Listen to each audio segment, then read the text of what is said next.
And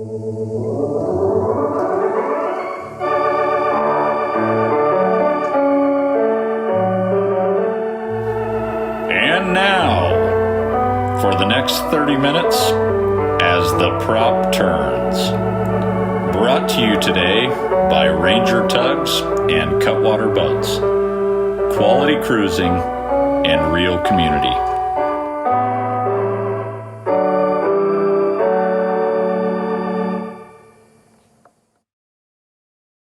Morning, good afternoon to some of you.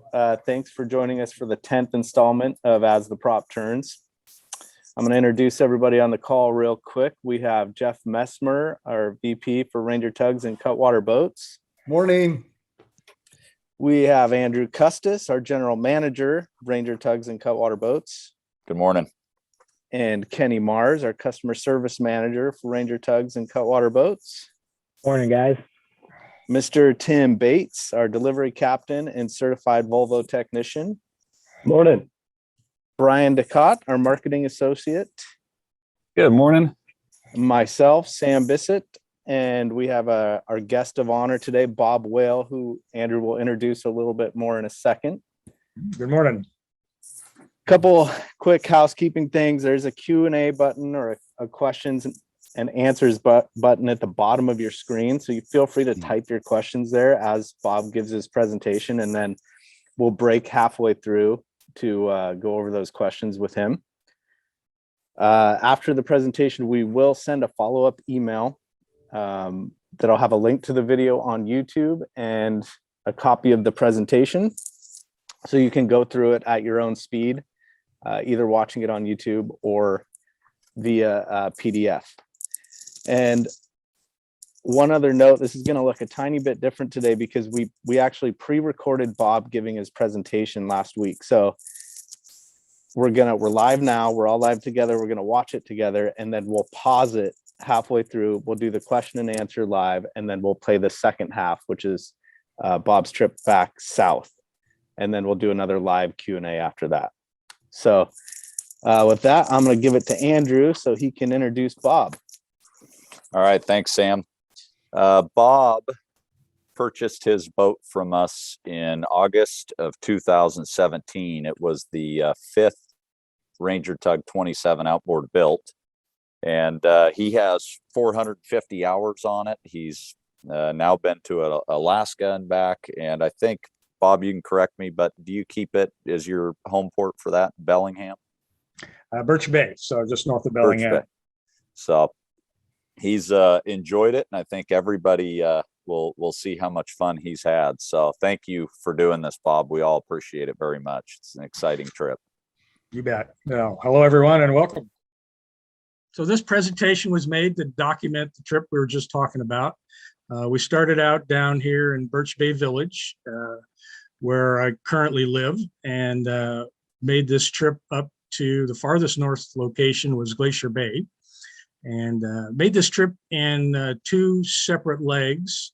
So in between my north and southbound leg, I took a break and flew up to Anchorage, where a friend of mine had a cabin that needed some spruce trees taken down that were threatening to damage his cabin. And so I might spend a minute talking about that as well at the end. So here's the boat that we're taking up. It's a Ranger Tug 27-foot outboard. The total trip was 17 days, the boat part, and covered 2,600 miles. Here's the crew for the trip. So there was a northbound passenger. That's Bruce Clegg. He's also my neighbor in Birch Bay Village. He's also a Ranger Tug owner. He owns a 31. He didn't take his boat with us. It's just the two of us on my 27. Okay. That's me in the middle. I'm a retired seismologist, studied earthquakes, etc. I'm married with two daughters and a Labrador Retriever. And we bought our home in Birch Bay shortly after I retired, and then bought our Ranger Tug shortly after that. My southbound passenger in the upper right corner there is Mike Kane. He lives in Idaho, where we have a cabin. That's where I met him. But he has a strong connection to Alaska as well. He's built a number of houses in Haines and on the Pribilof Islands and various places around Alaska. So he was very interested in seeing some of these places from the boat. The next slide shows our schedule and some of the statistics. You can see each day, how many miles we made, and on the northbound leg and the southbound leg. So total of about 2,600 miles. We covered 17 days on this trip. Had 151 hours on the engine, and we averaged about 1.6 miles per gallon. So the boat was fairly heavy. We had all of our gear for 3 guys. 150 gallons of fuel, pretty much full every time we started off from any fuel stop. And we had more water really than we really needed. That might be one of the learnings from this trip, is that, try and keep the weight down. There's water pretty much, fresh water, pretty much any stop that you go to. So I think when I do this again next year, which is my plan, that's going to be one of the changes I'll make. So, and we ran the boat. So instead of, like on my normal trip, might be 4,400 RPM to get 28 miles per hour, because I was a little heavier. I had to bump it up to 4,700, and that was probably the reason for this lower fuel economy. And then we had some, most of the time we were able to run at fairly high speeds. And when we had bad weather, we could slow down to displacement hull speeds, and about 2,100 RPM got us about 9 miles an hour and about 2.1 miles per gallon. And so we had a number of times when we did that, when the wind or the waves were against us, and just took longer to get where we wanted to go. In preparation for this trip, did the usual maintenance I do every spring, oil change and lower unit lubrication and that sort of thing, but also changed out the thermostats and spark plugs, and put new bottom paint on it. And I carried a variety of spares, a spare propeller, a spare anchor, line and rod and chain, and a new water pump kit, and spare filters and fuses, and the usual sort of thing you might think about. The capacity of the 27 is just amazing. I think at the end of this trip, when we offloaded everything, it took 3 pickup loads to take everything off the boat. So we have that great big hatch in the cockpit, the dinghy rides right on top, as well as a shrimp pot, and see, that was everything on the top of the boat. In the cockpit, we had a cooler, one of our crab traps, the fishing gear and stuff kind of went into the cockpit hold, pot puller, fishing line, torpedo motor. By the way, so this, we did a couple of times need to pump up the dinghy, and this electric pump, it runs on the inverter. So I can't remember what the wattage is, but it's enough that the inverter runs it. And so if we ever needed to tighten up some of the floats on the dinghy, that worked really well. What else was I going to say? Oh yeah, so the electric grill, took that out, and that well, that bait well in this transom area here is a great place to store all of your fishing tackle. So that's what we did there. So I did a lot of planning for this trip, thinking about what harbors we'd go to, and of course the weather forecasting is an important point. So if for those of you that want to take this trip, the Slow Boat website has a great series on a number of things. Weather's one of them, but also crossing the border, customs, places to stay, that sort of thing, get prepared. But this is sort of taken as an example from one of their presentations. All of the different weather reporting stations I would put in my spreadsheet. And so every day when we had, most days we did have cell phone coverage and internet access. So I was able to paste in what the current forecast was for that day's route, and kind of make our decision about where we'd whether we'd go or not. For British Columbia section of the trip, Environment Canada forecasts are all accessed through this website. And then for the Alaska portion of the trip, the National Weather Service Marine Zone forecasts are the best. And they're actually quite handy. You don't need to actually look up a specific light station or reporting. Just they give you a map like you see down here in the lower right corner, and just click on that map anywhere and it'll give you the extended forecast for that location. Windy.com is also another great website to kind of get a big picture of what the winds are doing and what you might encounter for that day and the next few days. You can also get marine weather forecasts from Garmin inReach. We carried one of these handy little satellite devices that reports your position back to Garmin every 10 minutes or so. The marine forecasts that are available here are not very useful for our purposes because in the narrow waterways of the Inside Passage, anywhere you click, it seems to think you're on land. And I did talk to the Garmin help staff on that, and they said, well, that's really designed for kind of open ocean areas. So, but it was very handy. There were a few places where we were out of cell phone coverage and we wanted to get weather. So I would text my wife back home. She knew where we were and what and she could look up the weather on our home computer and then text me back, what she thought about the next day's route.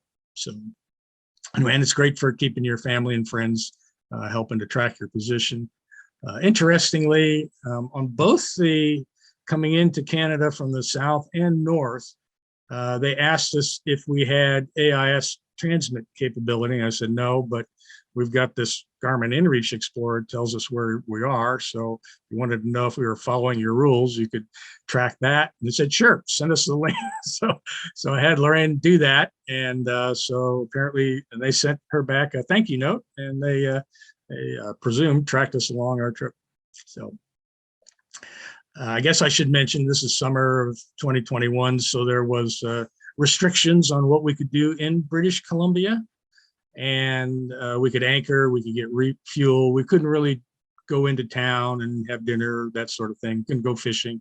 So part of the relatively speedy version of this trip is the fact that we just kind of hustled our way through British Columbia, which is unfortunate. I'm really hoping that next year that we'll be able to do more things in BC that we weren't allowed to do on this summer's trip.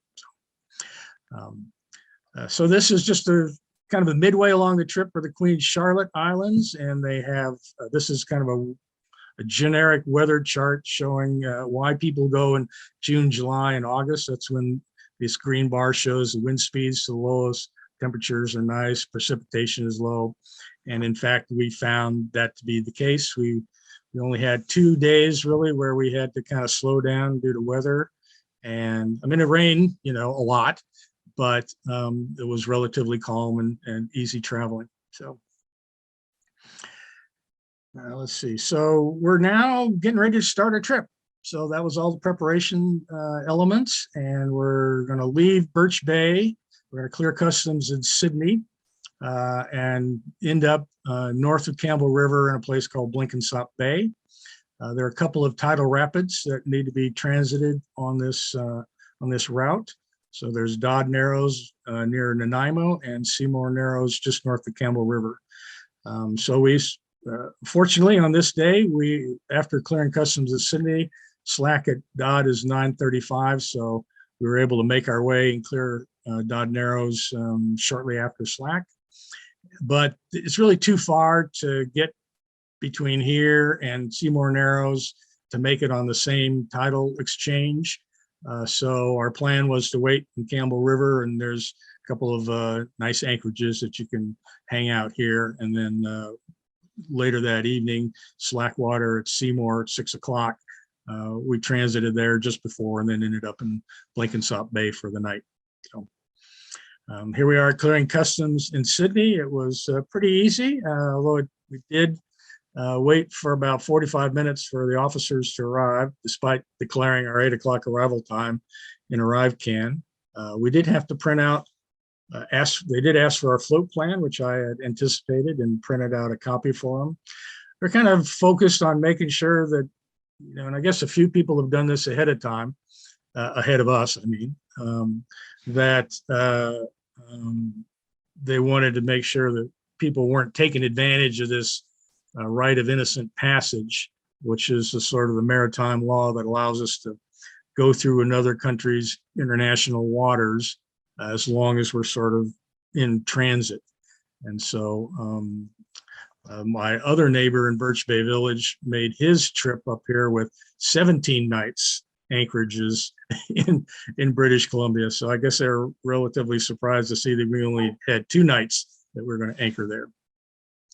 Anyway, so we arrived in Campbell River after for our fuel stop, and we waited here for a couple hours for Seymour Narrows to reach slack water.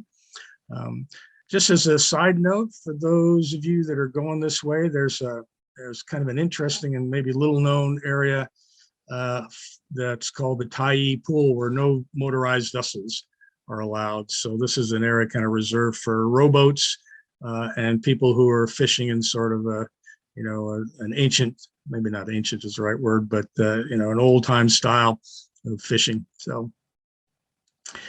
And here we are getting fuel. We're restricted in terms of being able to leave the dock, but we were allowed to get items delivered to the boat. And so Bruce, after hearing that I had never had a white spot hamburger, ordered one up from DoorDash, and this nice lady with a mask brought it right down to our boat, and there I am. And so that was our first meal in Canada. So a white spot hamburger. Winds were relatively calm for the next few days, which is how we ended up deciding on our departure time, but with the only exception being a strong wind warning in Johnstone Strait. So up until Campbell River and a little bit past up near Turn Island here, we actually had pretty decent weather and conditions. And as we started moving down Johnstone Strait here towards Port McNeill, and Blenkinsop Bay, where we're going to stay tonight, it just got worse and worse and worse as we had an ebb tide against fairly strong, so wind against tide conditions. And as you can see in this upper right-hand photo, pretty much every 30 seconds, we took a wave over the bow and onto the windshield. So that part was a little, I won't say unnerving. It was one of those conditions you don't feel comfortable, uncomfortable. Well, you feel uncomfortable, not unsafe. But slowing the boat down to 8 or 9 miles an hour, we just sort of pounded our way through it and moved. And then when we got to Blenkinsop Bay, we had a nice little protected area where we could anchor, and so that's where we spent the night. So, hey Bob, sure. Sorry, I have a. I'm just curious about the weather applications. We have used Windy quite a bit, and it seems like their predictions are always quite a bit off. I know you said you used that going up, but did you find Environment Canada to be a lot better for accurate weather? So we were covering big areas, and so I thought Windy was good at that. But as you mention it, in Johnstone Strait in particular, you'll probably find, and I did find, that in Port McNeill and in Campbell River, sort of in the big open areas of water, Windy was pretty accurate, but it would always predict calm conditions in Johnstone Strait. And so, I don't know, maybe their averaging technique or whatever doesn't work so well for these narrow waterways. And so, yeah, I don't think I would use Windy to predict weather in narrow waterways, and Johnstone Strait would be a good example of that. So at this day, there was a strong wind warning effect from Environment Canada. Windy showed winds 5-6 knots. So that was not the case. So, that's what I figured. So thank you. Yeah. So we made it through that probably the worst weather of the whole trip. So that's kind of a precursor for the next 17 days. So leaving Blenkinsop Bay, and we're going to end up in Low Inlet, just a little bit south of Prince Rupert. So another big day, 331 miles today. One of the areas that is a little bit different than two areas, let's say, on this trip is Cape Caution and Dixon Entrance. And both of these areas are exposed kind of to the open ocean. So where they'll be the places where you're going to encounter the ocean swells. And so I wanted to make sure that we had good weather conditions, which usually happens earlier in the morning. And so leaving Blenkinsop Bay early, we tried to plan it so that we arrived at Port McNeill on their first, when the fuel dock first opened. And that would give us kind of our best opportunity for crossing Cape Caution. And when we're in Port McNeill, we had checked the weather to make sure it confirmed with yesterday's forecast and still looked good. So we went ahead and proceeded to cross Cape Caution. Then we're going to make next two fuel stops on this leg are going to be, on Shearwater, Klimtu and Hartley Bay are also possibilities, except during normal times. But during the pandemic, they were serving fuel only to local residents, so you couldn't get fuel there. So the distance between Shearwater and Prince Rupert is 214 miles, which kind of stretched my fuel endurance capacity. So we used up 134 gallons of our 150-gallon tank between this point in Shearwater and when we finally got fuel again in Prince Rupert. So another oddity that occurred on this particular portion of the leg, and I'll talk about that here in a minute, is right around Cape Caution, our Garmin display showed no chart data. And I'll visit and I'll speak to that in a couple slides from now. So, but our destination for the night, for the day, is Low Inlet, which is a beautiful little bay, the waterfall at its head, and salmon migrate up that waterfall. Bears can be seen there. So a lot of people end up, it's a fairly busy marine park that gets a lot of use and for good reason. So here we are leaving Port McNeill. And you can see that it's not too bad. Port McNeill is behind us in this lower left-hand picture. And we got a little bit of chop on the water, but we were able to make good speed. And so we're very happy about those conditions for Cape Caution. So here's that problem that I mentioned before. And what I found from talking to the Garmin service rep is that when you have two maps loaded, which I did, I have this Canada, Vancouver inside and outside passage chart, as well as this blue chart G3. One of these charts will take precedence. And for some reason in this little area here, as we cross Cape Caution and about halfway up Calvert Island here, this chart took precedence. And so we had no data. Fortunately, both of us had cell phones with Navionics apps and Active Captain apps. And so we transited this area using those charts and those tools to get across. So the solution is to take take this one off. You don't really need this Canada, Vancouver inside and outside passage chart. So everything that you need is really included on this blue chart here. That was one thing I'm just curious about is what model, do you know the model of chart plotter that you have? 7612. Okay. But in the 76 doesn't have Canadian charts built in, right? Not, well, I don't know. I think it does if I had this blue chart, which I do have this blue chart. So those are built into that chip. I'm not sure what it came with. I updated it a few years ago, and I think I must have had this one in here at the same time. So. Well, one thing, I guess, just for everybody watching, the new plotters today, the 8000 series comes You don't have to put a blue chart G3 in at all. You don't have to have any chart card to get Canadian, all of US and Canada maps. Yeah, okay. So, which is a little bit different, but for people considering, doing the trip, that might be a little bit of a nice feature now. Yeah, it might be worthwhile, making sure if you have one of the older models, just navigating your map pointer up to this area and seeing if there's any gaps. And you can zoom out, right? You can zoom out and see that outline. Yes. Okay. Okay, so we made it through Cape Caution with our cell phone sitting on top of the dashboard there, and now we've arrived at Shearwater, which is a wonderful stopping point that's near the First Nations village of Bella Bella. And in fact, this used to be a former World War II Air Force site.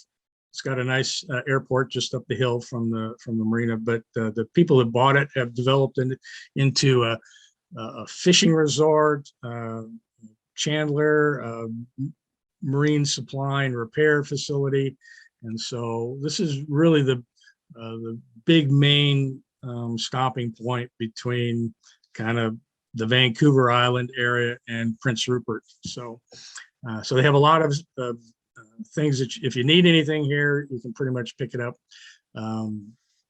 What else can I say? It was recently purchased by the Haisla Nation. So this is now owned by one of the First Nations communities.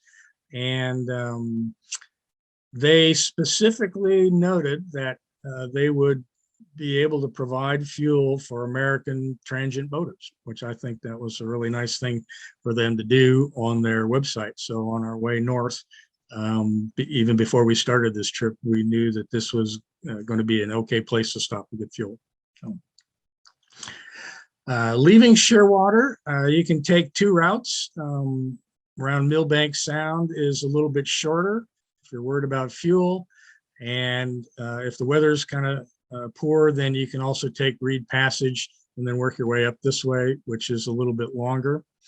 This is actually kind of one of the fun things about this trip, these little narrow passageways that allow you to get, kind of traveling at high speeds through sections that are probably only 50 to 100 yards wide, with they're easily navigated, they're well marked. So I would encourage people to not worry about those sorts of things as they go out. There's a couple of different places like Zimovia Narrows and Wrangell Narrows on the way up to Alaska, and they're kind of all in the same sort of category. Narrow, sharp turns, but well marked and not to be feared, I guess. So we've reached our anchorage for the night on day 2. So this is Low Inlet Marine Park, beautiful location.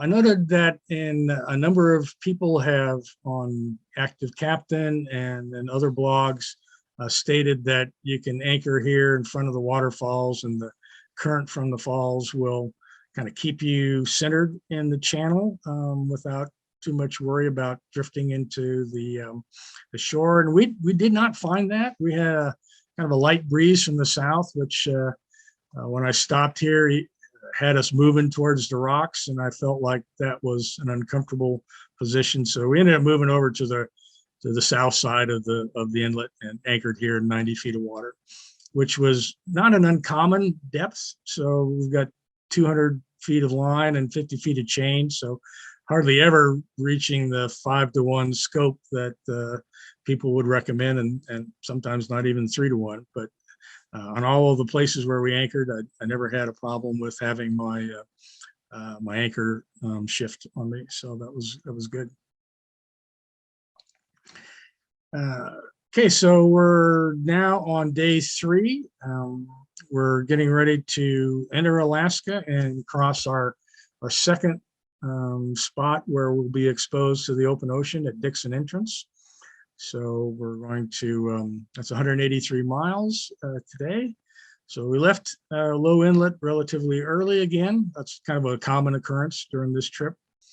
We're going to arrive in Prince Rupert and get our fuel, and we're going to do that at the Cow Bay, just a little bit north of the Cow Bay Marina at Northwest Fuels. And we had our first whale sighting on this leg near the Green Island Light Station. A whale that actually dove underneath our boat. We weren't really expecting it. So by the time we got the cameras out, all of the action had happened. So I just caught the last picture of him diving under our boat and disappearing. But we did see some Pacific white-sided dolphins on this trip, roughly about the same area, that rushed over to our boat as we were cruising along and played around with us for 3 or 4 minutes and then took off. And again, you can see what the weather looks like here at Dixon Entrance. Very little swells, light, just very light amount of chop on the water. And that was pretty much the whole day. So that was a really nice weather day. Prince Rupert, I would have liked to spend some more time in town, or any time in town. It's a very active port. It's a major center for coal and grain exports. So as you come into Prince Rupert, you'll see all of these stacks of grain silos and piles of coal and big escalators that take everything out to the ships. The town itself, from pictures that I've seen, has a lot of really cool murals that have been painted on the walls that I'd like to maybe next year get a chance to spend some time and take some shots of those. There's a 22-foot tidal range. So in this lower left-hand picture, Bruce has taken the photo of me going up to pay for our fuel, and you can just barely see me at the top of the ramp here. So that's how steep it is. So leaving Prince Rupert, another one of the narrow passages, this going through Vin Passage saves you about 12 miles as compared to going south and around the lower part of Dundas Islands here, or Digby Island, sorry. And so that's the route we did take. After leaving Vin Passage, we're get close to the Alaska-Canadian border, and that's marked by the Green Island Light Station, the last Canadian light station before you enter Dixon Entrance and cross into Canada. This is also a really good primary source for weather for this Dixon Entrance crossing. Okay, so 2.5 days after leaving Washington, we've arrived in Ketchikan. We used the CBP Roam app for our first contact with customs as we were idling outside the Coast Guard facility here just south of Ketchikan. And after we did that, we called their direct number and asked where we should go to clear and if it was okay to meet them at the fuel dock. And they said that was fine. It sounded like they would pretty much anywhere that we had either our slips where we were signed or here at the fuel dock, they can see us come down and greet us at any of those locations. So anyway, they came down about 10 minutes after we called, asked us a few questions and said, okay, welcome to Alaska. So a lot easier entry into the US than it was into Canada. Both were fine, but this was a little bit more, I guess, less concerned about what we had on the boat other than the usual sorts of questions that they would ask. I might make a point here about the Coast Guard. So again, for those people who are interested in making this trip, the Coast Guard presence is really ubiquitous throughout all of Alaska. So worries that one might have about safety, I think, are mitigated quite a bit by the fact that there is a big Coast Guard presence. Same in British Columbia. The Coast Guard there has maybe a little bit more sparser stations, but supplemented by the Coast Watch. So many of the First Nations villages have boats that have been supplied by the BC government, and they're contracted to monitor emergency marine channels and provide assistance if needed. So I never felt like I was out of any sort of wilderness, I'm not going to be able to get help if I need it situation.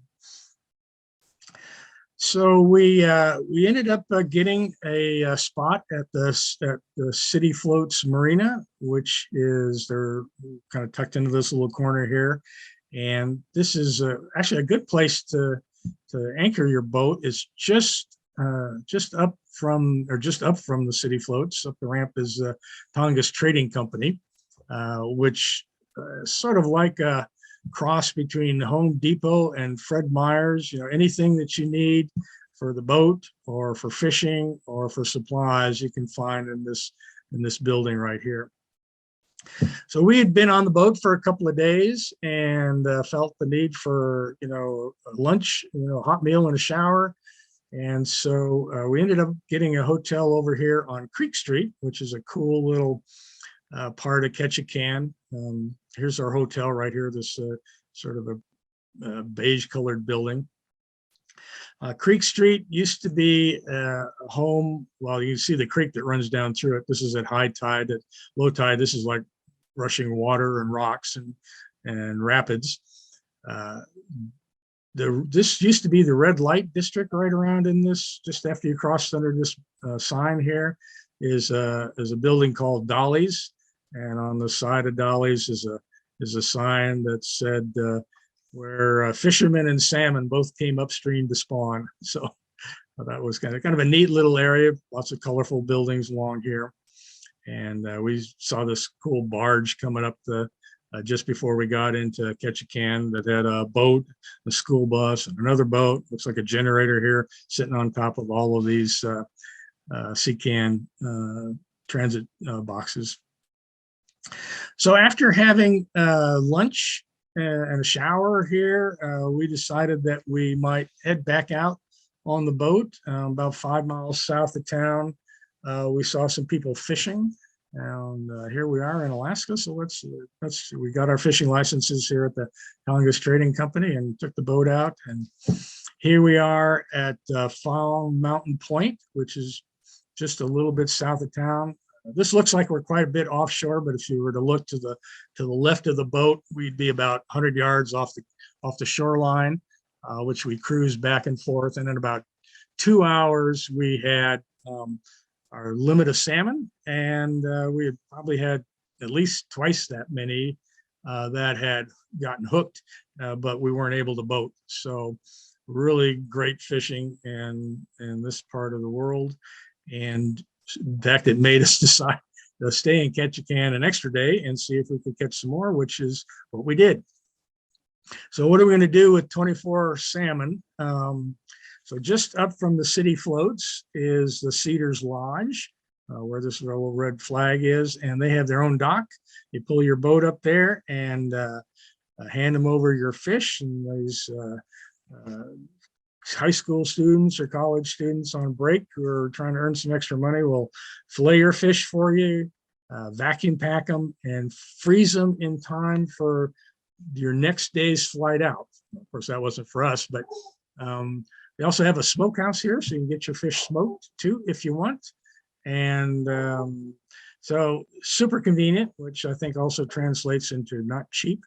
So I don't know if I would do this again with salmon, but if I was ever very successful with halibut, this would be a great place to get your fish packaged up and shipped home to you.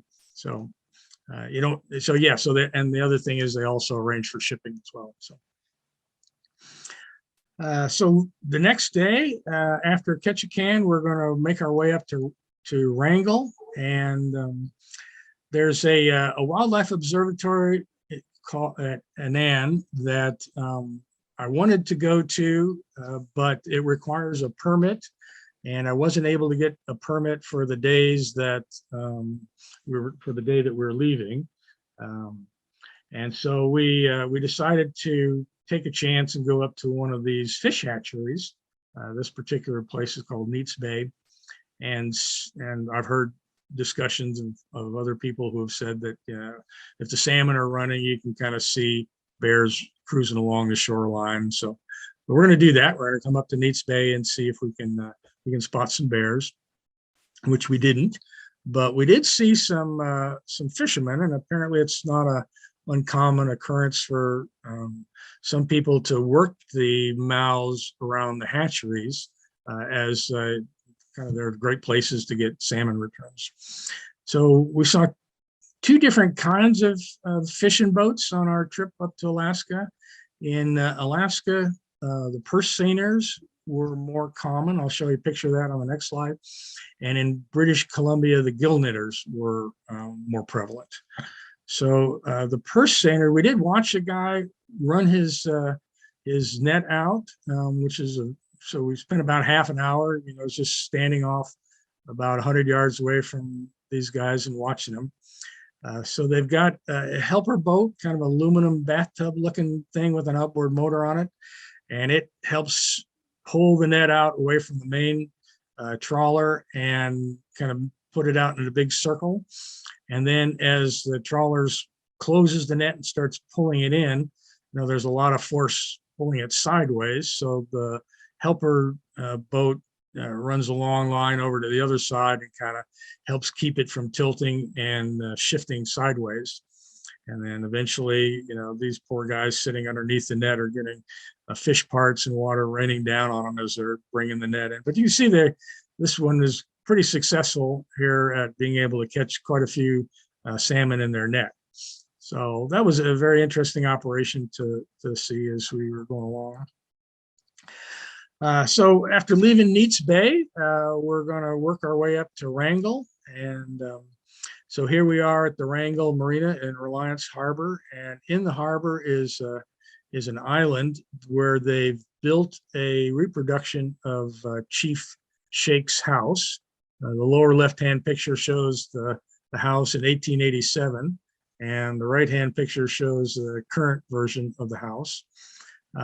It's a replica now, so the traditional Tlingit clan house. Chief Shakes is not one particular individual. It's sort of a hereditary title that's been passed down through generations. The seventh and last known chief with this title was Charlie Jones. He died in 1940, so that's the 1940 name on this. And 1840, I guess, is the first recorded person with the title of Chief Shakes. So if you decide to stay in Wrangell, we can recommend the Stickeen Inn. It's a great hotel and has an excellent pastry shop that opens at 6 o'clock in the morning, so you can get your coffee and your breakfast before you start out for the day. We're leaving Wrangell now, and we're going to head to a destination which is the LeConte Glacier. So picture the glacier up here in the upper right-hand corner. We never actually made it to the glacier, and I'll talk about that in a little bit. But it's a short trip coming up through Wrangell Narrows here, another long narrow passage, Petersburg, and then over to LeConte.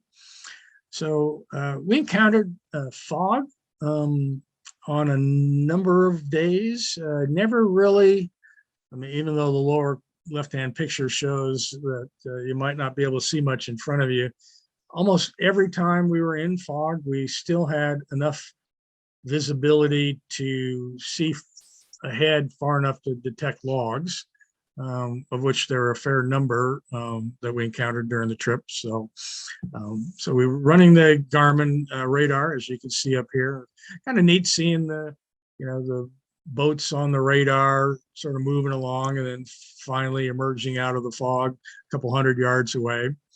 And one of the targets, radar targets we saw, gave us a bit of a surprise when it finally appeared out of the fog, as you're going to see on this next slide. Here's a Super Cub that I presume was coming out of either Petersburg or Wrangell and decided that the better discretion was the better part of valor and had landed here in order to wait out the fog. So I presume it cleared up a little bit later and he was able to make his way on his trip. So we're through Wrangell Narrows now and are past Petersburg, and we've come over to LeConte Bay, and our goal is to kind of make it up here to this Tidewater Glacier, the LeConte Glacier. And we were not able to do that. You can see in this lower right-hand corner the amount of ice that is present in the bay here. This is actually not too bad. You can see there probably are pathways through here, and we did make our way through quite a bit of ice, and then finally right around this corner here we got to a point where it was just a little bit too thick for us to proceed. But we did see lots of very cool ice, and a number of interesting and beautiful formations. So here's we dropped the dinghy off, and I kind of motored around over here to take a picture of the Maggie Ann against the iceberg here, and just all kinds of different formations and styles. This really unusual vertically striped piece. Lots of beautiful colors in the ice that you see. Very different formations. So well worth the stop just for the fact that we were able to see all these different giant icebergs and get right up close to them. And so in the tradition of other boaters who have visited glaciers, the left-hand photo shows a chunk of ice that we netted out of LeConte Bay, and later on we broke off a piece of that and put it in this bowl and dumped tequila and margarita mix over it to make our evening cocktails. So I'm going to try and keep that as a tradition for the next trip as well. Petersburg was one of our favorite places. It's had a number of great restaurants. So here's Bruce and I enjoying a beer after dinner with this neat little outdoor tent that had these fire pits. That was very pleasant. And Salty Pantry and Inga's Gallery recommended places for breakfast or dinner, either one. So we're getting close to the end of the northbound leg now. So we're going to make another try at visiting a glacier. The North and South Sawyer glaciers can be found up Tracy Arm Fjord, and we're going to so that total trip length is 190 miles, and we're going to work our way out of Petersburg, go up Tracy Arm to see the glaciers, and then at the end of that day we're going to anchor for the night in Tracy Arm Cove, kind of at the mouth of the bay. So here we are leaving Petersburg. The overcast conditions have lifted enough to see some of the mountains to the east, and glaciers that are on pretty much all of these mountain passes. We also saw our second whale sighting here. So this very active whale breached, and I managed to kind of, a little bit blurry, but caught the photo as he was coming out of the water and splashing down just near our boat. So we're now getting ready to enter into Tracy Arm, and here are two destinations which we managed to make it to both of these. Even though there's quite a bit of ice here, there would always seem to be a path. So those tend to be concentrated on one side of or other of the fjord. So it wasn't that difficult to make our way towards the glacier. And so full-size cruise ships were kind of scarce. We never saw any, actually, although I did hear that there were a couple that made their way up to Alaska this year. But we did see quite a few of these mid-size cruise ships that carried, 50 to 100 passengers. So this one, the Chichagof Dream, and its sister ship are based out of Juneau. So they either have day trips that take passengers down to this area, or they also run 5 and 6 day cruises that cover a lot of this part of Alaska. We also saw several National Geographic boats and several uncruised boats, all that also had sort of the same 100 passenger kind of capacity. So the scenery in Tracy Arm Fjord is just spectacular. Everything's right up close to the boat because you're in this narrow fjord. So that's really one of my favorite parts of the trip was this particular visit here. So now we've kind of made it around the corner and we're right up in getting close to North Sawyer. This glacier is a little bit less active than the South Sawyer Glacier. And as a result, it tends to shed less ice. And and tends to be more accessible even when there's too much ice to get close to the South Sawyer Glacier. And so here's a couple of shots of the Maggie Ann I thought would be really nice. So we took the dinghy out, took some pictures. And you can see you could get as close to the glacier really as you want. Prudence dictates that we should stay a little bit farther away to avoid any collapsing ice from above, but occasionally shooters can come up from the base of the glacier, which I guess is probably several hundred feet below the surface at this point. So, and we saw lots of seals on floating ice in this area. And just kind of as an example of global warming and how far the glaciers have retreated since the last time that this area was surveyed. You can see from the Garmin here that the map actually shows that we're on the glacier, and yet our bathymetry sonar says we're in 260 feet of water.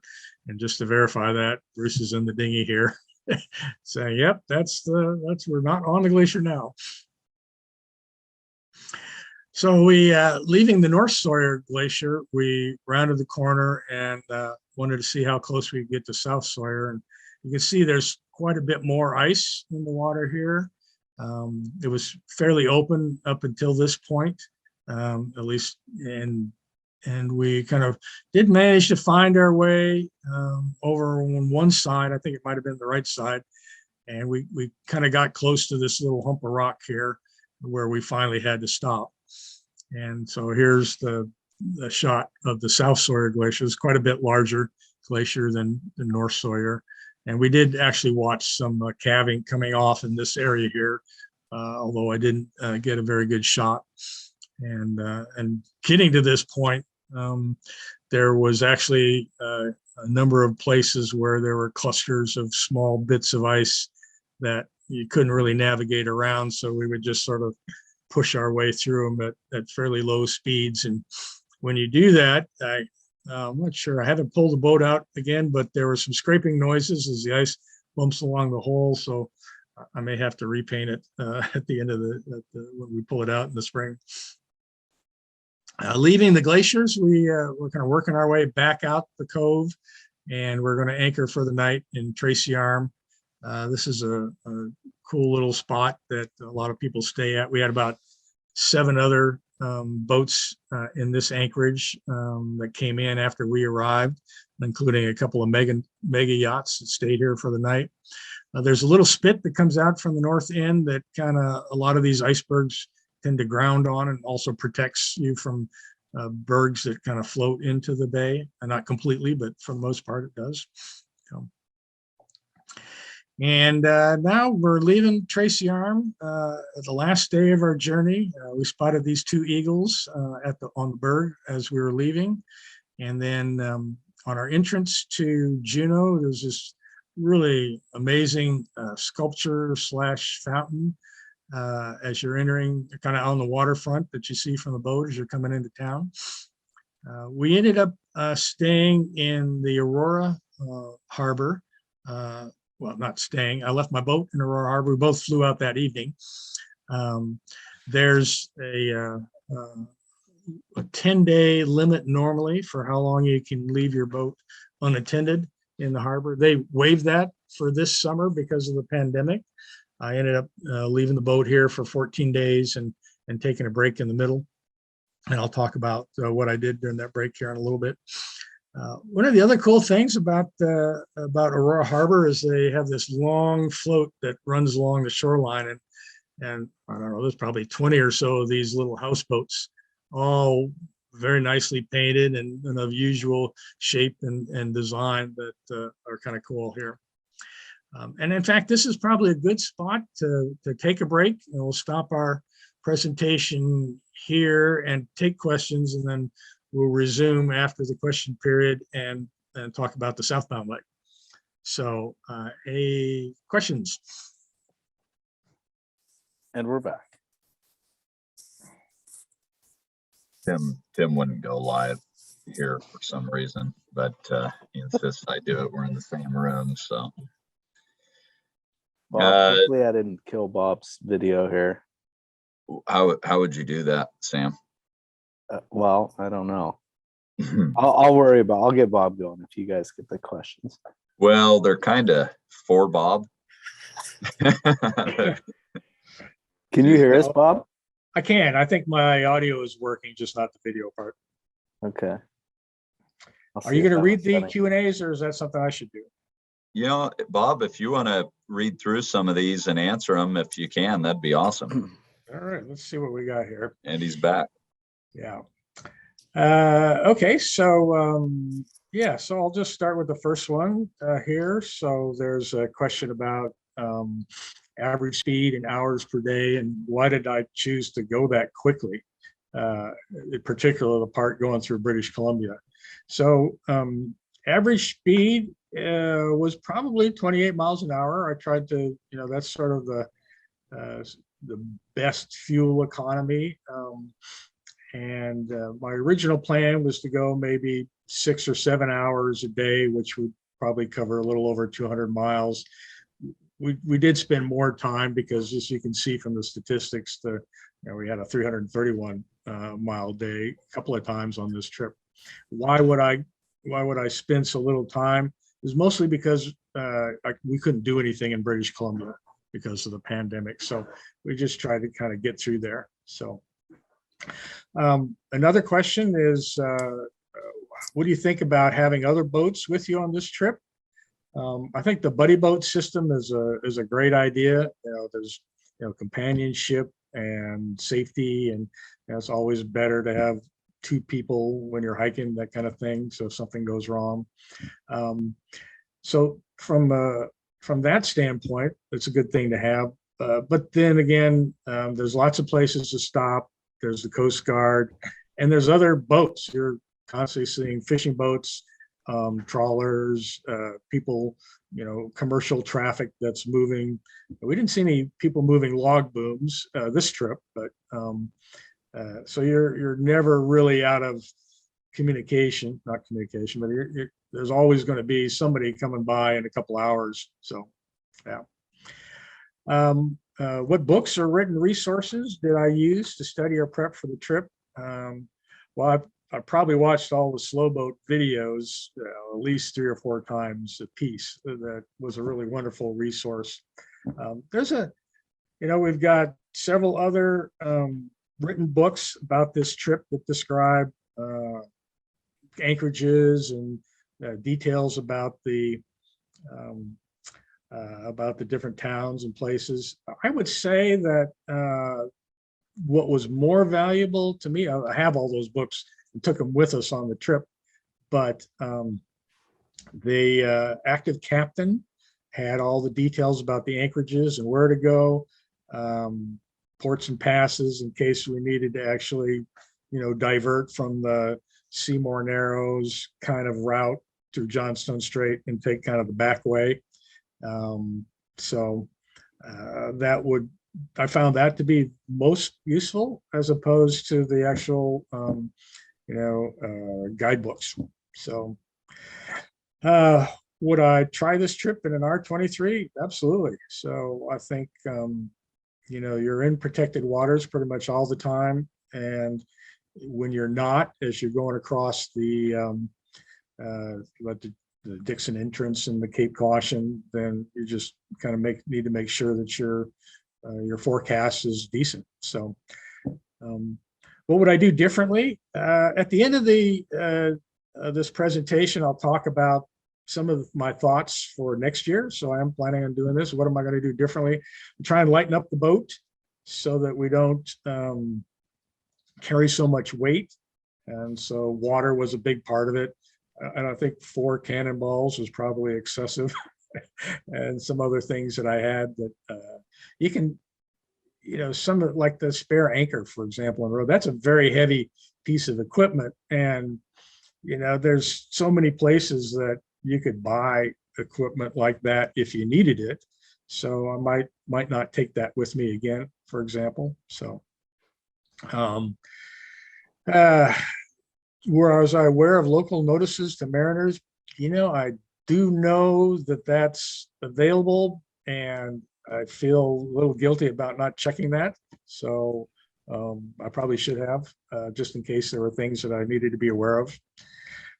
Did I stern tie the boat? I had the equipment required to do that if necessary, because I've done it a number of times in like Desolation Sound where it was crowded and you kind of needed to keep yourself from swinging when there are a lot of other boats in the anchorage. Never needed to do it this time. I didn't feel like we were in any crowded anchorages. Maybe when the pandemic's over, we'll see perhaps a little bit more necessity for something like that. So fuel consumption. So I think 1.6 miles per gallon. I was kind of anticipating say 1.8, and I think it was probably because the boat was quite heavy and I had to run it at a higher RPM. So that was that. My normal fuel consumption would have probably been around 1.8. Log hazards. Normally I kind of kept the speed up at that 28 miles per hour, and that seemed to be, I didn't really have any problems identifying logs ahead of time. With sunglasses on, seems like the difference in color and glare from the logs versus the water was reduced. So I actually took my sunglasses off, and that was better for identifying logs. And we did hit some small pieces twice, one of which actually kind of dropped the boat speed about 10 miles an hour. So that was a bit of a shock, but didn't seem to cause any damage at the time. And of course, a lot of times you can't see the logs when the waves are high. It's harder to, and those times are usually down around the 8 or 9 mile an hour speeds. And again, it seemed like with a reasonable watch out the window, you could see the logs.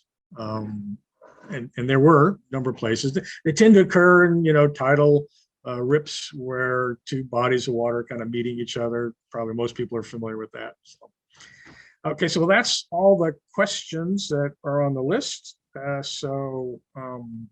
I'm done with my part then. Any extra safety equipment, survival gear, suits, for example. Well, we had the dinghy and an anchor, but I didn't bring any Mustang survival suits or anything like that. And we always wore our little, life vests, just because most of the time you're inside the cabin, but when you're launching the dinghy and that sort of thing. Okay. So shall we call it good for this question and answer period and kick off the next section? Let's do it. All right. So in between those two legs, I got just two pictures of me taking down I became a lumberjack for a week, helping my buddy take down these spruce trees at his cabin. You can see here's one that we've dropped kind of in between his shed and the cabin itself. And 4 or 5 others that I've circled in white locations here that we've taken down already. These are all spruce trees that have been killed by spruce beetles. And you'll see in the next photo that there are, literally 1 million acres of forest in this area where spruce trees have all died as a result of the spruce beetle infestation. This is from one of Jerry's buddies that flew out over the cabin a couple months after we were there, and you can see the birch trees are pretty much the only thing that are alive here, and they're starting to turn into their fall colors. So anyway, so here we are now, getting ready to start our southbound leg, and so I flew back from Jerry's cabin to Juneau a day before my next passenger, Mike, arrived, and so I wanted to get the boat prepped for the next leg, and also I moved the boat to another marina in Juneau called Auk Bay, which is nearer to the airport, and because of the topography of Juneau, it's also about 30 miles closer to Glacier Bay, although as the crow flies, it's probably only about 5 miles away from where I was at Aurora Harbor. So this is one of our few nice days. So this is a good picture of the Maggie Ann with the eastern glacier mountains in the distance and a view of the Auk Bay Marina. So Mike's flight arrived in Juneau at 9:20 a.m. and because I'd done all our preparation ahead of time, by 10 o'clock we were on our way to Glacier Bay. So this is about a 150-mile trip from Auk Bay. We stopped in Bartlett Cove, which is where the visitor center is.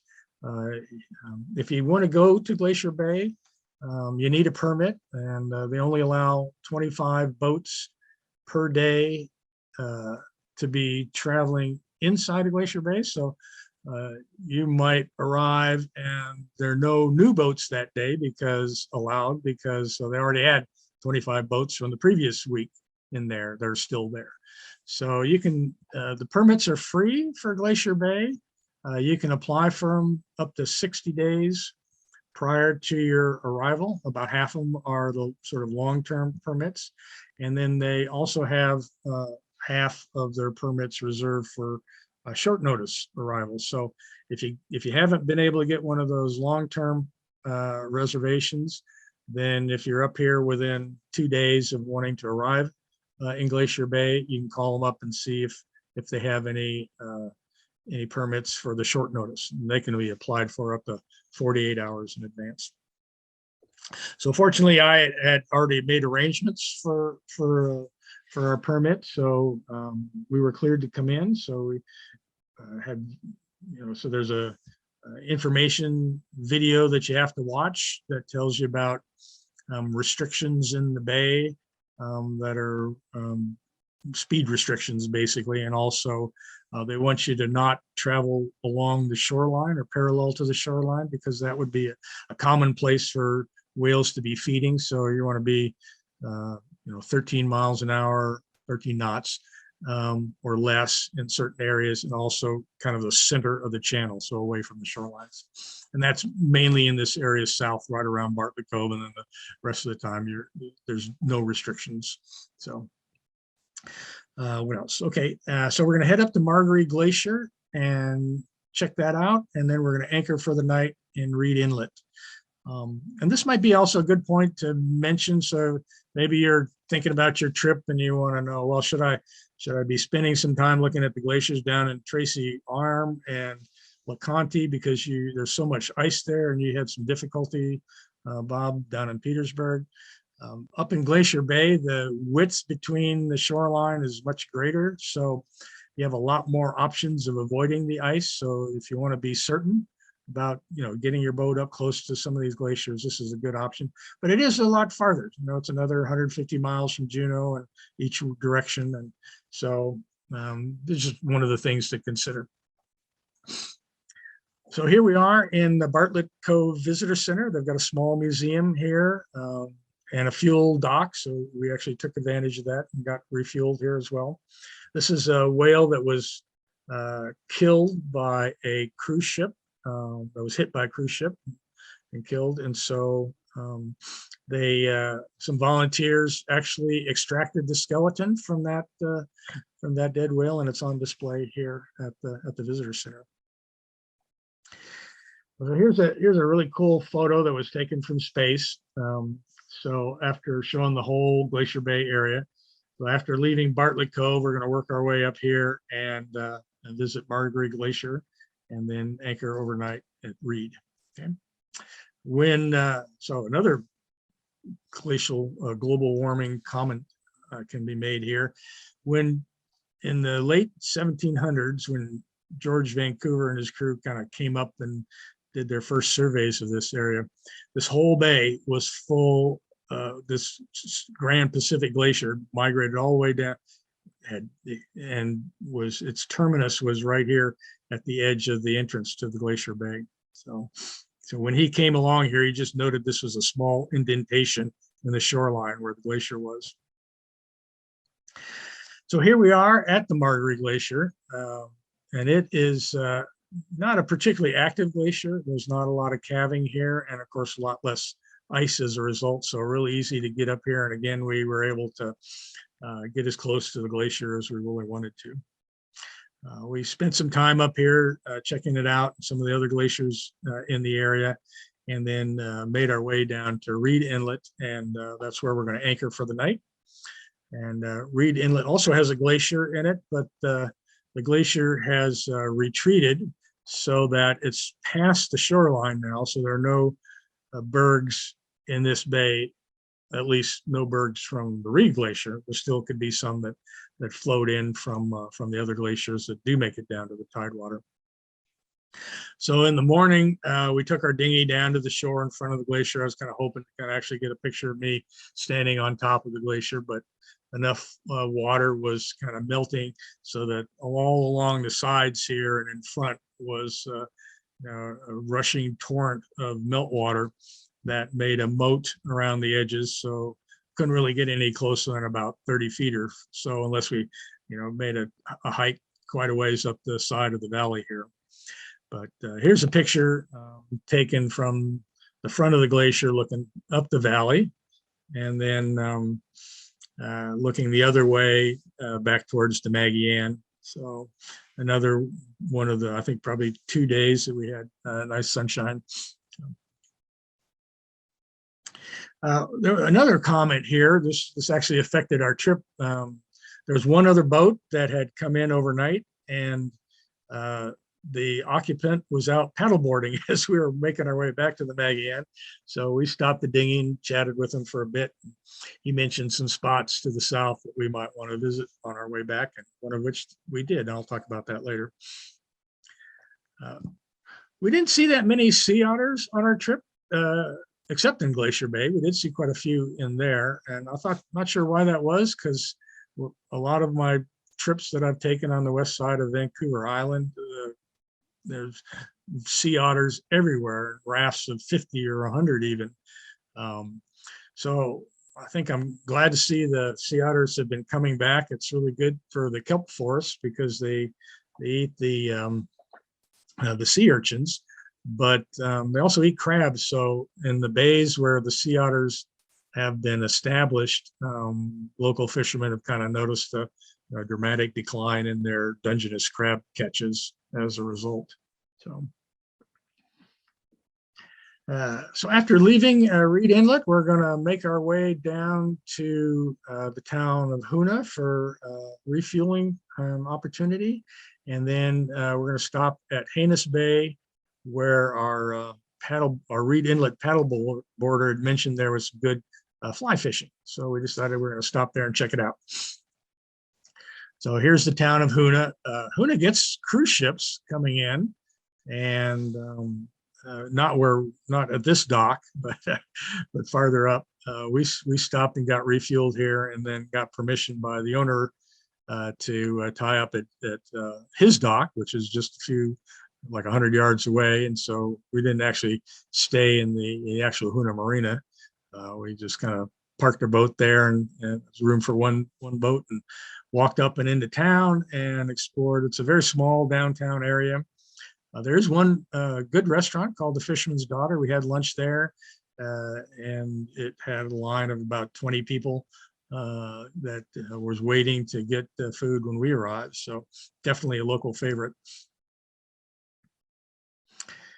From Hoonah, we continue on down, and the weather started getting worse and worse, and rainy and windy, and we anchored at this the spot recommended by Active Captain in this, what I thought was a very, very tight anchorage. We ended up not having any particular problems here, but I didn't like the fact that how narrow it was. So we got here relatively late, and the weather was not particularly good. So we opted to wait till the next day to actually take our fishing trip. And in the morning, we moved from this location here over to what I thought was a much superior spot with a lot more swinging room and just as well protected as I thought. And there were a couple other boats in this location as well. So we take the hike up to Lake Eva. Lake Eva itself wasn't much to look at, just kind of a weedy, overgrown lake. But the river itself, feeding out of the lake, is beautiful. It's got a number of nice little waterfalls, and the trail is really well maintained. And so Mike had his fly rod, and he spent some time catching cutthroat trout. And I was spin casting in the pools below the waterfalls where the where 3 different species of salmon were kind of stacked up. I saw pinks and silvers and chum all in the same spot. Anyway, we never kept any fish. The cutthroats were too small and the salmon were too big. So we made our way back. And as we got back to the beach, the National Geographic vessel, the Quest, had about 20 or 30 people and more arriving from their boat. I guess this is one of their regular stops for a wilderness hike on their 7-day cruises. So, and it is a pretty area, but like I said, the lake itself wasn't that spectacular, but I really enjoyed the hike and the river itself. So the day was not particularly suited for traveling. The wind was still really strong from the south. So we thought that we opted for a short ride and a warm bath for the rest of the afternoon, and we headed to Warm Springs Bay. So at 9 miles an hour, this still took a good part of the afternoon with the winds against us, but I kind of like that aspect of it. If the weather's good, you can go fast, and if the weather's poor, well, you turn into a slow boat and you travel at nice, good fuel economy and comfortable conditions. So we ended up actually playing cribbage for about half of this trip down here with whoever was didn't have to play. That was the person watching out front for logs, and then but anyway, getting to Warm Springs Bay, it's a small seasonal community. It's located near a really cool waterfall with a number of hot springs nearby, 2 of which are developed and accessible by a boardwalk that comes all up along this, and then a short gravel path to the end. So we ended up rafting with another much larger boat, using their swim step to access the dock. And we stayed rafting to them overnight. So we're making our way. So we made our way up to the pool. So there's 2 pools at the end of the trail. This upper pool is the one where the hot water kind of first enters in. So it's pretty hot. Maybe a little bit more comfortable to go to the lower pool, which is immediately adjacent to the waterfall. So that's me in the middle there with a Rainier beer in my hand, and then so we soaked there for probably an hour or so, and then on our way back, we stopped at the bathhouse. So the bathhouse has 3 little compartments, each of which has these great big blue tubs in it. And by my right elbow there is where the water comes in. And then by my right knee is a little black pipe that sort of acts as a combination plug and overflow valve. So all the water that's coming in drains out through this black pipe here, and you get your bath and shampoo your hair. And then when you're done, you get out and there's some scrub brushes on the wall. You scrub the tub down, and then you pull this pipe out, and all the water drains out. And then you put the pipe back in, and that's your plug. And then in a couple of 3 minutes, the tub's filled up with hot water again and ready for the next person. So this is a really neat stop. I enjoyed staying here, and I definitely make that part of our next trip's visit as well. So the forecast for today was good. So another reason why we stopped in Warm Springs, for knowing that the weather is going to be nice the next day. And so we're going to make our way over and take another shot at visiting LeConte Glacier. So we'll make our 150-mile trip roughly, travel through here, get refueled in Petersburg, and then head over here. On the way over, we started seeing more and more whales. So off in the distance, you'll see this little puff of white come up from the sea surface, and that's the whale spout. And so we saw a few of those along here. And then as we continued on, kind of out where the water depth changes from very deep to shallow, maybe there's a reason for why we saw so many whales here, but off in the distance, we saw a pod of 17 whales that are using this bubble feeding technique. So I don't know if everybody who's going to be listening to this is familiar with that method of whale feeding. So I'll describe it here in a minute. So we first saw these whales in a large group sitting out spouts of Mike was going, hey, I think there's 7 or 8 or more whales over here. Usually you only see one of these spouts. But we stopped here to watch them. And as they all dove, I counted 17 tails. That's how I know the number. Anyway, the technique that they use is while underwater, they form a spiral ring as they circle around, exhaling, sending out all of these little bubbles. And that acts to kind of corral the bait fish in a smaller and smaller area. And then when after about 4 or 5 minutes, once the bait's kind of contained in this little area, one of the whales gives a feeding call, and then they all rise up vertically in unison and open up their mouths and grab big gulps of, well, in this case, herring. And of course, the seagulls are all around catching looking for the bycatch. And it's really pretty spectacular to watch. They have these, really visible throat grooves, which allows their mouths and throats to expand and balloon out as they gulp down these giant-sized mouthfuls of seawater and fish. And we spent, and then, after they're done, they're actually quite loud when they're on the surface, digesting their catch. I actually thought some boats were, at this particular time in this shot, we were probably we tried not to get too close to the whales to disturb them, but I heard this honking noise and I thought another boat that I'd seen a few moments ago had stopped and were kind of beeping at us saying, oh, you're too close to the whales, and turned around, there are no boats. It turned out that there's actually these whales talking to each other, and you could even hear them underwater. So, once they dove down after, finishing, and they're going to start the next cycle again. If you turned off the engine motor, we always turned off the sonar, by the way, whenever we were stopping to watch the whales. So I just flicked the sonar off and kind of left the engine running because I wanted them to know where we were. And when Mike said, I think I hear something here. And we turned the engine off, and you could kind of hear the singing through the water.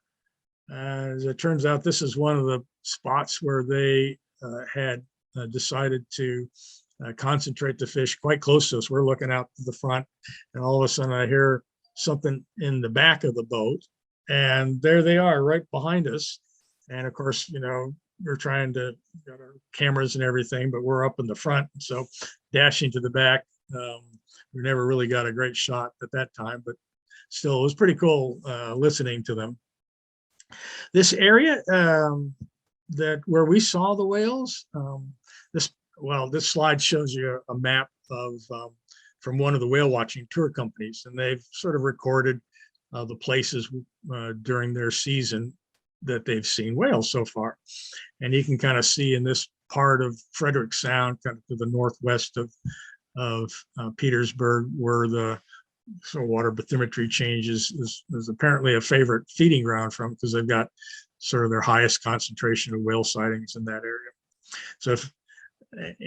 So I'll stop here for a minute and just say that next year's trip, I'm going to try and take a break in the middle again, and maybe try and spend some more time down in this Petersburg, Frederick Sound, Tracy Arm area. So there's a lot of really cool places, Cannery Cove, Red Bluff Bay, that we didn't visit on this particular trip. So I'd like to kind of check those areas out. Another hatchery up here on our next trip when we come back. So we've left the whales behind after watching them for probably close to 2 hours, maybe hour and a half. And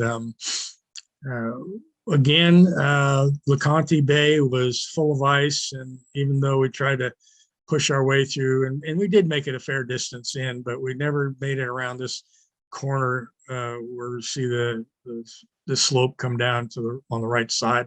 And if we'd made it around there, I think we could have seen the glacier, but it was just too thick. So, but we did see a number of icebergs like before, and managed to catch a picture of these two buddies that are hanging out on top of one of the bergs, and then a nice shot of one of them flying away. So we're back in Petersburg for the night, and then the next day we're going to make our way down to Annan Wildlife Observatory. It's about 30 miles south of Wrangell.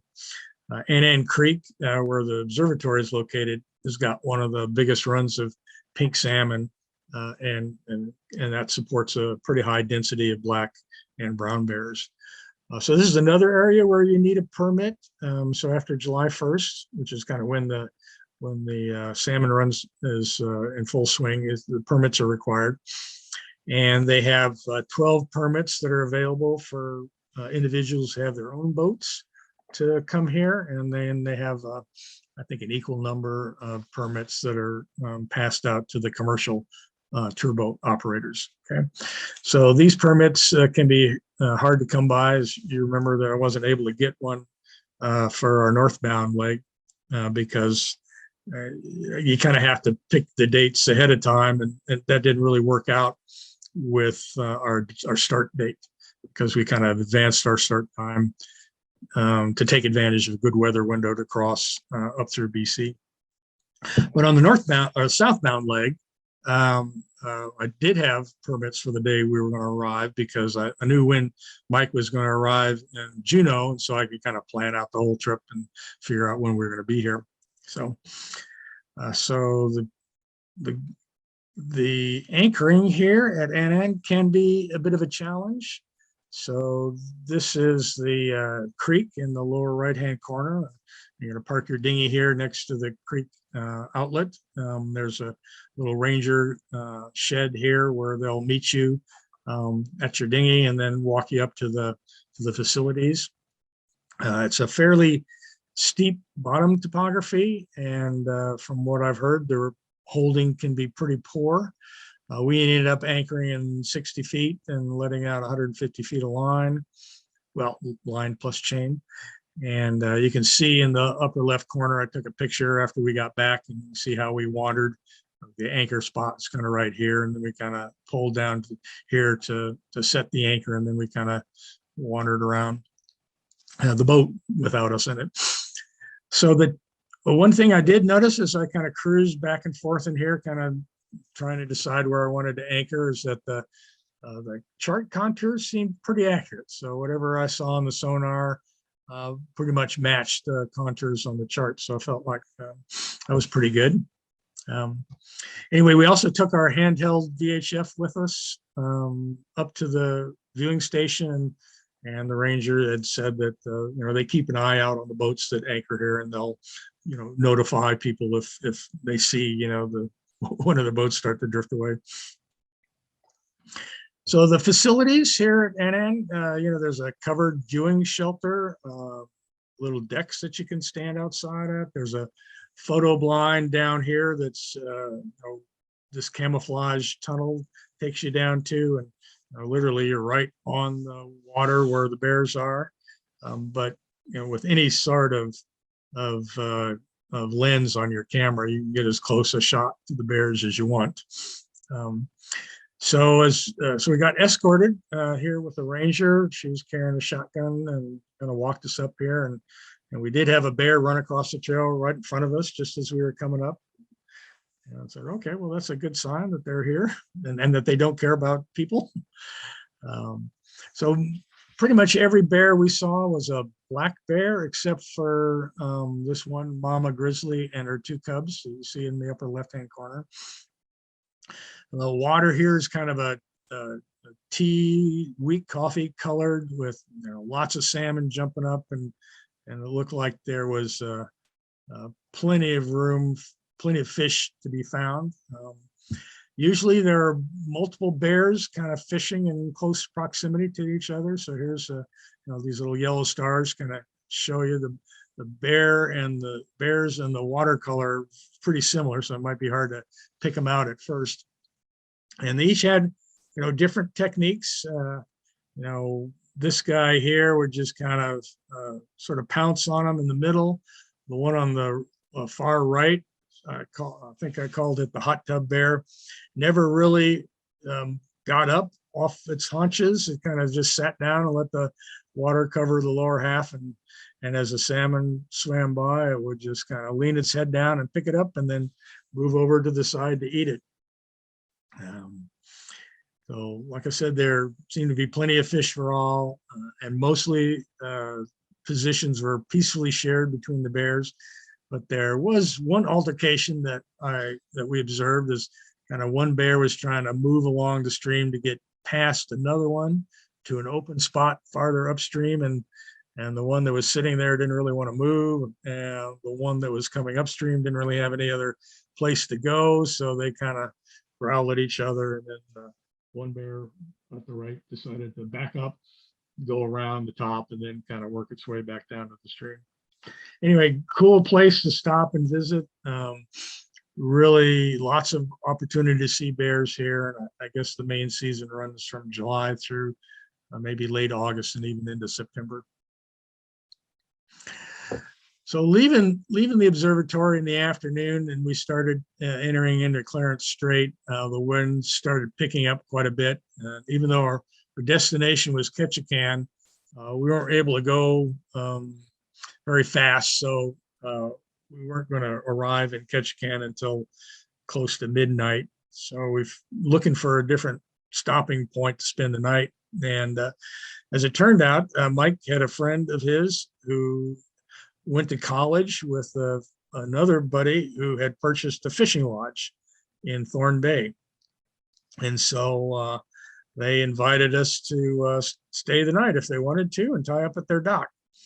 So we did that. We arrived in Thorn Bay at Critter Cove, and they had just finished their day's fishing and had dinner, and they had leftover blackened halibut, cod, and salmon, and crabs. So we really looked out there because we've got a really nice meal out of it.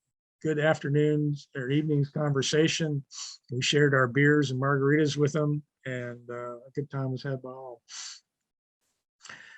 So the next day, the weather was much improved. The wind was from the north, so that's good if you're heading to the south. And apparently that's unusual. So Randy, who's the owner of the lodge, said that most of the time in this part of his world, the winds were from the south. So when the wind's from the north, says usually that's a good forecast for a calm day and a good day to be out on the water. And so anyhow, so we're heading south, trying to decide if we want to stay an extra day or two in Ketchikan. And the forecast was for winds to be, or for the weather to be quite a bit worse after today. So we said, well, maybe we should take this opportunity to make it across Dixon Entrance while the weather's good. And so that was our decision. So it's going to be another big day, 260 miles.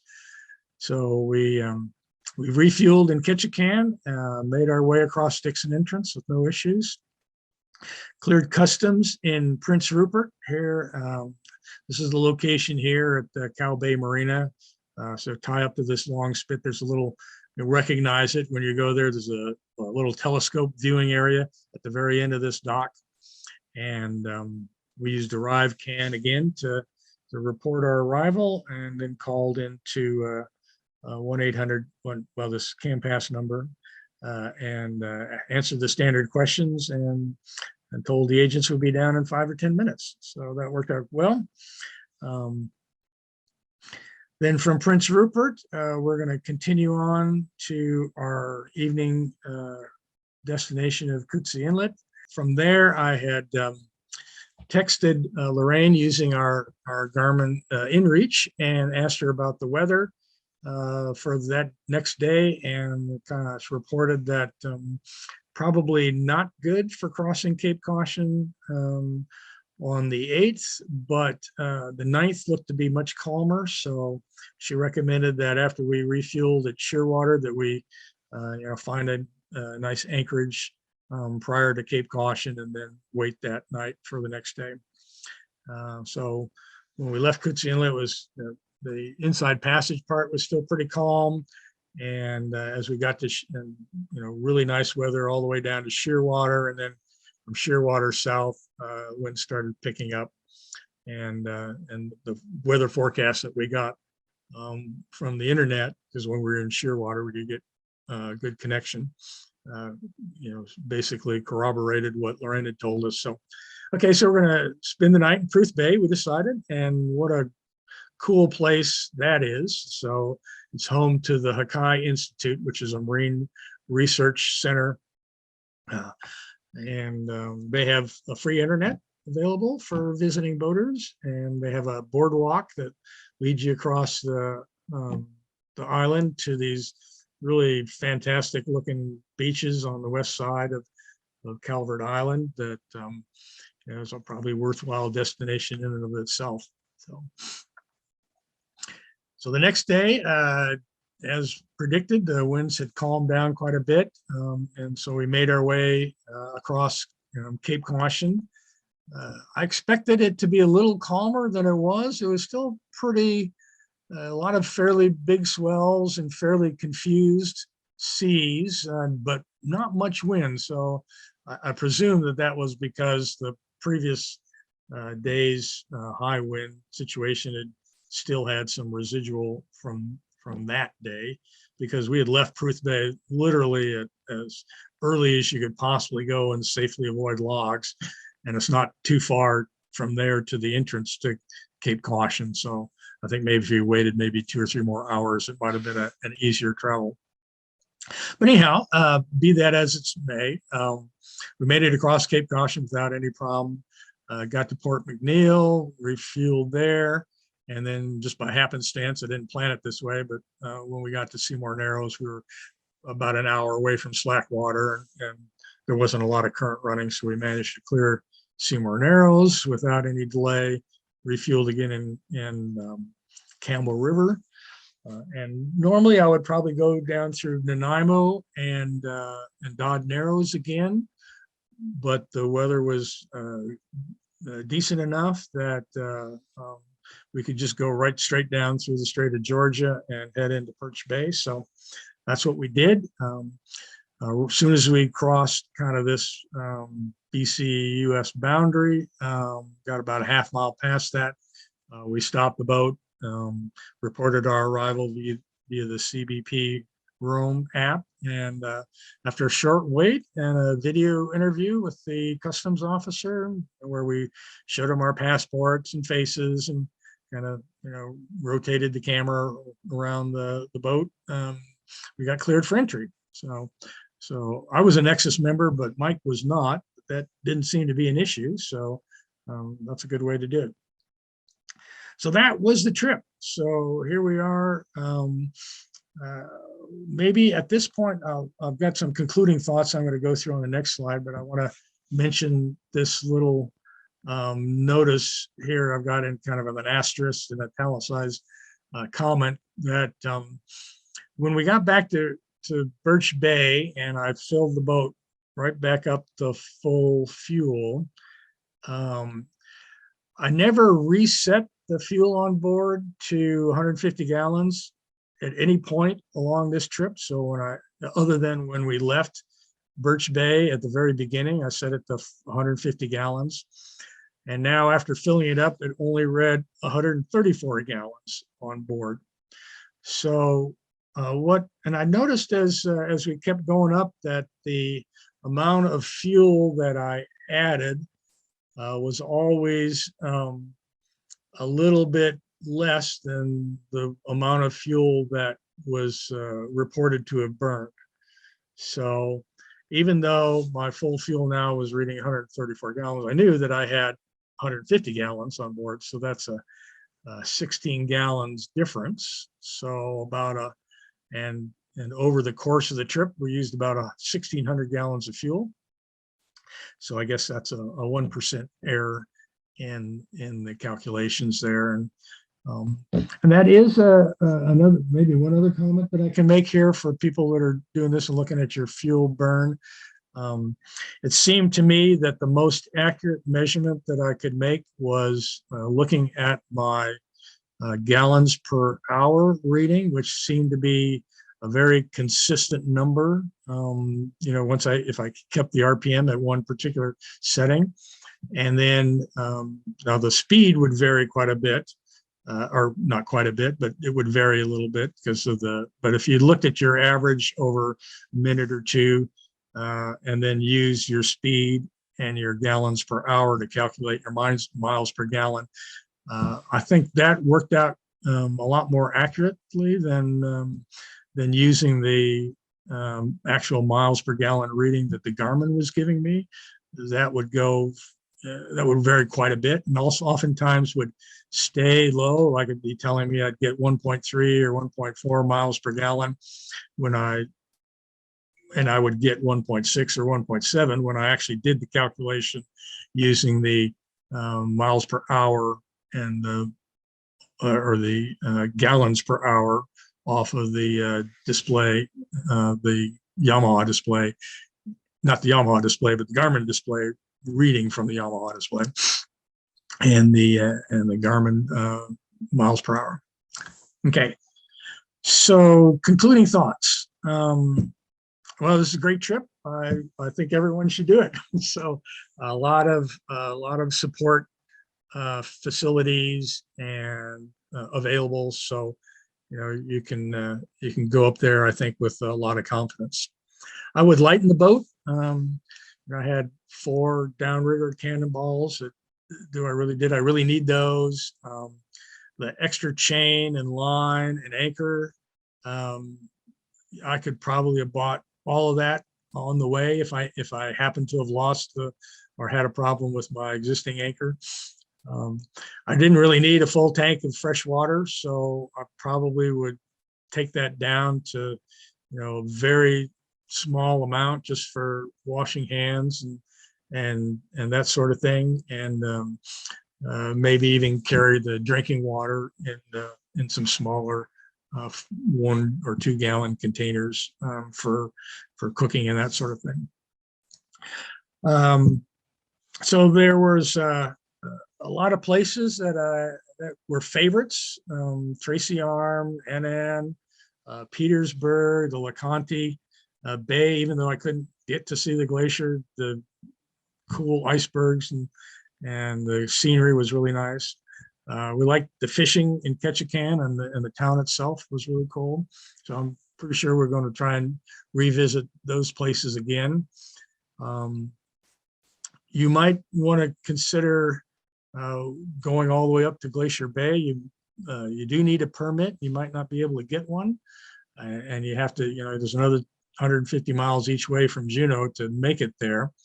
But if you do have time and you got a fast boat, then do both. Yeah, I highly recommend it. There's different experiences, and of course you'll get a much higher probability of making it to the face of one of these glaciers in Glacier Bay, just because the ice will be spread out more.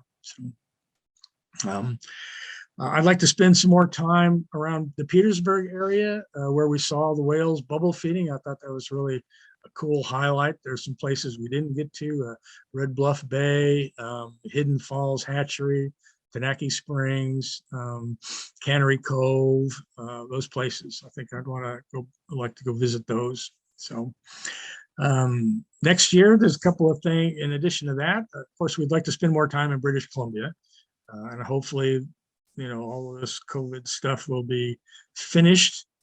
Fingers crossed. Not just from my personal experience, but for everybody's.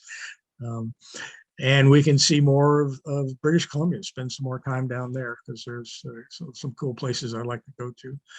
Maybe go to Endicott Arm versus Tracy Arm. It's a bigger glacier. It's more active, so there's more risk of ice. Can't remember the person's name, but there's a blog of somebody's trip where and I think it was in a Ranger Tug as well, where they were in Ford's Terror and came out of there and had to spend, I think, like 4 hours slowly navigating through a giant ice field to get out of Endicott Arms. So I don't know, maybe I'll think again about that. But a lot of different places to see bears if you can't get a permit at A&N, Red Bluff Bay, Hidden Falls Hatchery, Pavlov Harbor, Cannery Cove. All of those have been reported as places where if you anchor for the night, it's not uncommon to see bears roaming along the shoreline. And another thing, a Ranger 27 is just an amazing boat to take up there. You can go slow, you can go fast. You can pack so much stuff in there that you'll get tired taking it all out again. So anyway, so that's my concluding thoughts. Thanks everybody for listening, and I hope you get a chance to take the trip yourself. So Thank you, Okay. Bob, in real life. Well, I see there are a few more questions up there. So how about if I pop down and take a look at those and try to answer them, okay? Sounds good. Let's see, was the air temperature cooler in Glacier Bay and other parts of the trip? Not really. We had a nice sunny day at the end, and in Glacier Bay, it was beautiful. The whole trip actually was a lot warmer than I thought it would be. So typically I wore, just a t-shirt with a fleece over the top of it, pretty much like everybody's wearing right now in the videos here. So did I use a fuel filter when refueling? No, I never did. So I don't know if that would have been a good thing or not. It does take some time because, you're trying to fill it up, to the top. So the last 5 or 10 gallons, it takes a bit of time to do that. So was there any moment during the trip that you felt you're in a dangerous situation? No. There were several times where we had to slow the boat down because the weather was rougher than, that would allow you to go at planing hull speeds. And that section in Johnstone Strait where, we were really hitting the 6-foot waves and, kind of crashing through those. Even then, I felt like the waves are pretty much coming straight on. So you weren't rolling from side to side, we're just you couldn't go very fast, but you made reasonable progress, so that was fine. What boat motor maintenance did you perform along the way? None. Well, I added 2 quarts of oil over the course of the time, so that was all 150 hours. So strictly speaking, I suppose I should have done a complete oil change, but we didn't. Somebody asked about what did you do with the catch of salmon? We shipped it. So that was not inexpensive to do that. I wouldn't do it again unless I had halibut, probably. We did not do any shrimping, even though I took a shrimp pot along with me. On this kind of trip, we ended up spending a lot of time in towns. So rather than cooking on the board, I kind of thought that I would be doing a lot more of that, but everybody wanted to see what the towns were like. And so because it was a fairly quick trip, we ended up eating dinner in restaurants and only, when we were camped out, did we have meals on board.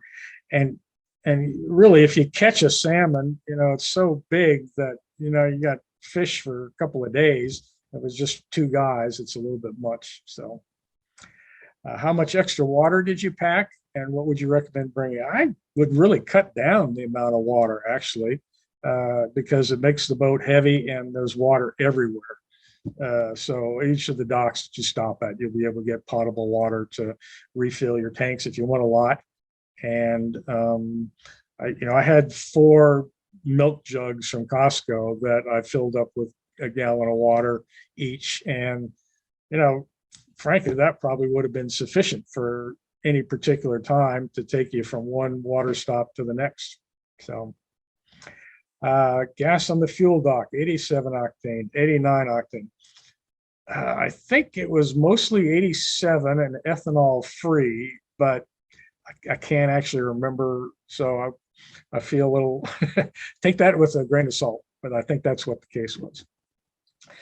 Did you need any of the spare parts you brought along? None. No, I had them because I was a little, and if you're anchored out, like if you've got a slow boat and you're spending 3 or 4 nights at anchor, then maybe you would think a little bit more about taking spare parts because, there might be long days of gaps between where you're going to be. But if you're in a fast boat, you can get to the next stop pretty easily. So, okay. I think that's all the questions so far. So if there aren't any others, it's been a long 2 hours.